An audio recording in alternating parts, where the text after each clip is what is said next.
नमस्कार। गर्भनाल के इस विशेष डिजिटल अंक में आपका स्वागत है। महाभारत, जिसे हम दुनिया का सबसे बड़ा महाकाव्य मानते हैं, वह केवल एक युद्ध की गाथा नहीं है। वह मानवीय संवेदनाओं, धर्म, राजनीति और जीवन के हर उस संघर्ष का दर्पण है जिससे हम आज भी रोज गुजरते हैं। गर्भनाल पत्रिका के पहले अंक नवंबर 2006 से हमने महाभारत की कहानियों श्रृंखला का क्रमवार प्रकाशन शुरू किया था। इन वर्षों में पाठकों द्वारा अत्यंत सराही गई इसी गौरवमयी श्रृंखला को अब हम अपने YouTube चैनल पर पुनः प्रसारित कर रहे हैं। हमारा उद्देश्य इन प्रमाणिक और शोधपूर्ण कथाओं को आधुनिक स्वरूप में नई पीढ़ी तक पहुंचाना है। आइए शुरू करते हैं भारतीय मेधा और दर्शन की यह अमर यात्रा, महाभारत जीवन का गणेश सार। जी की शर्त। भगवान व्यास महर्षि पाराशर के कीर्तिमान पुत्र थे। चारों वेदों को क्रमबद्ध करके उनका संकलन करने का श्रेय इन्हीं को है। महाभारत की पावन कथा भगवान व्यास की ही देन है। महाभारत की कथा व्यास जी के मानस पटल पर अंकित हो चुकी थी, लेकिन उनको यह चिंता हुई कि इसे संसार को किस तरह प्रदान करें। यह सोचते सोचते उन्होंने ब्रह्मा का ध्यान किया और ब्रह्मा प्रत्यक्ष हुए। व्यास जी ने उनके सामने सिर नवाया और हाथ जोड़कर निवेदन किया, भगवान, एक महान ग्रंथ की रचना मेरे मानस पटल पर हुई है। अब चिंता इस बात की है कि इसे लिपिबद्ध कौन करे। यह सुनकर ब्रह्मा जी बड़े प्रसन्न हुए। उन्होंने व्यास जी की बहुत प्रशंसा की और बोले, तात तुम गणेश जी को प्रसन्न करो, वे ही तुम्हारे ग्रंथ को लिखने में समर्थ होंगे। इतना कहकर ब्रह्मा जी अंतर्ध्यान हो गए। महर्षि व्यास ने गणेश जी का ध्यान किया। प्रसन्न बदन गणेश जी व्यास जी के सामने उपस्थित हुए। महर्षि ने उनकी विधिवत पूजा की और उनको प्रसन्न देखकर बोले, हे भगवान, हे गणेश, एक महान ग्रंथ की रचना मेरे मस्तिष्क में हुई है। आपसे प्रार्थना है कि आप उसे लिपिबद्ध करने की कृपा करें। गणेश जी ने व्यास जी की प्रसन्न प्रार्थना स्वीकार तो की, लेकिन बोले, आपका ग्रंथ लिखने को मैं तैयार हूँ, लेकिन मेरी एक शर्त है, और वह यह कि अगर मैं लिखना शुरू करूँ तो फिर मेरी लेखनी जरा भी ना रुकने पाए। अगर आप लिखाते लिखाते जरा भी रुक गए तो मेरी लेखनी भी रुक जाएगी और फिर आगे नहीं चलेगी। क्या आपसे यह हो सकेगा? गणेश जी की शर्त जरा कठिन थी, लेकिन व्यास जी ने तुरंत मान ली। वह बोले, आपकी शर्त मुझे मंजूर है, पर विघ्नहरण मेरी भी एक शर्त है। वह यह कि आप जब लिखें तब हर श्लोक का अर्थ ठीक ठाक समझ लें, तभी लिखें। व्यास जी की यह कथन सुनकर गणेश जी हंस पड़े और बोले, तथास्तु। और फिर व्यास जी और गणेश जी आमने सामने बैठ गए। व्यास जी बोलते जाते और गणेश जी लिखते जाते थे।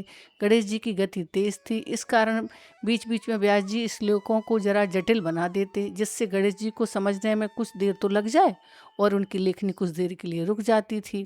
इसी बीच व्यास जी कई और श्लोकों को मनी मन रचना कर लेते। इस तरह महाभारत की कथा व्यास जी की ओजपूर्ण वाणी से प्रभावित हुई और गणेश जी की अथक लेखनी ने उसे लिपिबद्ध किया। ग्रंथ तैयार हो गया और व्यास जी के मन में उसे सुरक्षित रखने और उसके प्रचार का प्रश्न उठा। उन दिनों छापे खाने तो होते नहीं थे। लोग ग्रंथों को कंठस्थ कर लिया करते थे और इस प्रकार स्मरण शक्ति के सहारे उनको सुरक्षित रखते थे। व्यास जी ने महाभारत की यह कथा सबसे पहले अपने पुत्र सुखदेव को कंठस्थ कराई और बाद में अपने दूसरे शिष्यों को। कहते हैं कि देवों को नारद मुनि ने महाभारत की कथा सुनाई थी और सुक मुनि ने गंधर्वों, राक्षसों और यक्षों में इसका प्रचार किया। यह तो सब जानते हैं कि मानव जाति में महाभारत की कथा का प्रचार महर्षि वंशम्पायन के द्वारा हुआ। वंशम्पायन व्यास जी के प्रमुख शिष्य थे। वे बड़े विद्वान और धर्मनिष्ठ थे। महाराजा परीक्षित के पुत्र जनमेजय ने एक बड़ा यज्ञ किया। उसमें उन्होंने वैशंपायन से महाभारत की कथा सुनाने की प्रार्थना की थी। वैशंपायन जी ने उनकी प्रार्थना स्वीकार की और महाभारत की कथा विस्तार पूर्वक कह सुनाई। इस महायज्ञ में सुप्रसिद्ध पौराणिक सूत जी भी मौजूद थे। महाभारत की कथा सुनकर वे बहुत प्रभावित हुए। भगवान व्यास के इस महाकाव्य ने मनुष्य मात्र को लाभ पहुंचाने की इच्छा उनके मन में प्रबल हुई। इस उद्देश्य से सूत जी ने सारण में समस्त ऋषियों की एक सभा बुलाई। महर्षि सौनक इस सभा के अध्यक्ष हुए। महाराज जनमेजय के नाग यज्ञ के अवसर पर महर्षि वैशंपायन ने व्यास जी की आज्ञा से महाभारत की कथा सुनाई थी। वह पवित्र कथा मैंने सुनी और तीर्थाटन करते हुए कुरुक्षेत्र की युद्ध भूमि को भी जाकर देखा। इस भूमिका के साथ सूत जी ने ऋषियों की सभा में महाभारत की कथा प्रारंभ की। महाराज शांतनु के बाद उनके पुत्र चित्रांगद हस्तिनापुर की गद्दी पर बैठे। उनकी अकाल मृत्यु हो जाने पर उनके भाई विचित्रवीर्य राजा हुए। उनके 2 पुत्र हुए, धृतराष्ट्र और पांडु। बड़े लड़के धृतराष्ट्र जन्म से ही अंधे थे, इसलिए पांडु को गद्दी पर बैठाया गया। पांडु ने कई वर्षों तक राज्य किया।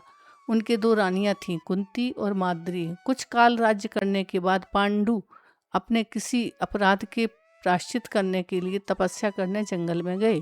उनकी दोनों रानियां भी उनके साथ ही गई थीं। वनवास के समय कुंती और माद्री ने 5 पांडवों को जन्म दिया। कुछ समय बाद पांडु की मृत्यु हो गई। पांचों अनाथ बच्चों को वन के ऋषि मुनियों ने पालन पोषण किया और पढ़ाया लिखाया। जब युधिष्ठिर 16 वर्ष के हुए तो ऋषियों ने 5 कुमारों को हस्तिनापुर ले जाकर भीष्म पितामह को सौंप दिया। 5 पांडव बुद्धि से तेज और शरीर से बली थे। छुटपन में ही उन्होंने वेद, वेदांग और सारे शास्त्रों का अध्ययन कर लिया था। क्षत्रियोचित शस्त्र विधाओं में भी वो दक्ष हो गए थे। उनकी प्रखर बुद्धि और मधुर स्वभाव से सबको मोह लिया था। यह देखकर धृतराष्ट्र के पुत्र कौरव और उनसे जलने लगे और उन्होंने उनको तरह तरह के कष्ट पहुंचाना शुरू किया। दिन पर दिन कौरवों और पांडवों के बीच वैरभाव बढ़ता गया। अंत में पितामह भीष्म ने दोनों को किसी तरह समझाया और उनके बीच संधि कराई। भीष्म के आदेशानुसार कुरु राज्य के 2 हिस्से किए गए। कौरव हस्तिनापुर में ही राज्य करते रहे और पांडवों को एक अलग राज्य दे दिया गया, जो आगे चलकर इंद्रप्रस्थ के नाम से मशहूर हुआ। इस प्रकार कुछ दिन शांति रही। उन दिनों राजा लोगों में चौसर खेलने का आम रिवाज था। राज्य तक की बाजियां लगा दी जाती थीं। इस रिवाज के मुताबिक एक बार पांडव और कौरवों ने चौपड़ खेला। कौरवों की तरफ से कुटिल शकुनी खेला। उसने धर्मात्मा युधिष्ठिर को हरा दिया। इसके फलस्वरूप पांडवों का राज्य छिन गया और उनको 13 वर्ष का वनवास भोगना पड़ा। उसमें एक शर्त यह भी थी कि 12 वर्ष के वनवास के बाद 1 वर्ष अज्ञातवास में रहना होगा। उसके बाद उनका राज्य उन्हें लौटा दिया जाएगा। द्रौपदी के साथ 5 पांडव 12 वर्ष का वनवास और 1 वर्ष अज्ञातवास में बिताकर वापस लौटे, पर लालची दुर्योधन ने लिया हुआ राज्य वापस करने से इनकार कर दिया। अतः पांडवों को अपने राज्य के लिए लड़ना पड़ा। युद्ध में सारे कौरव मारे गए जब पांडव उस विशाल साम्राज्य के स्वामी हुए। इसके बाद 36 वर्ष तक पांडवों ने राज्य किया और फिर अपने पोते परीक्षित को राज्य देकर द्रौपदी के साथ तपस्या करने हिमालय चले गए। संक्षेप में यही महाभारत की कथा है। धन्यवाद।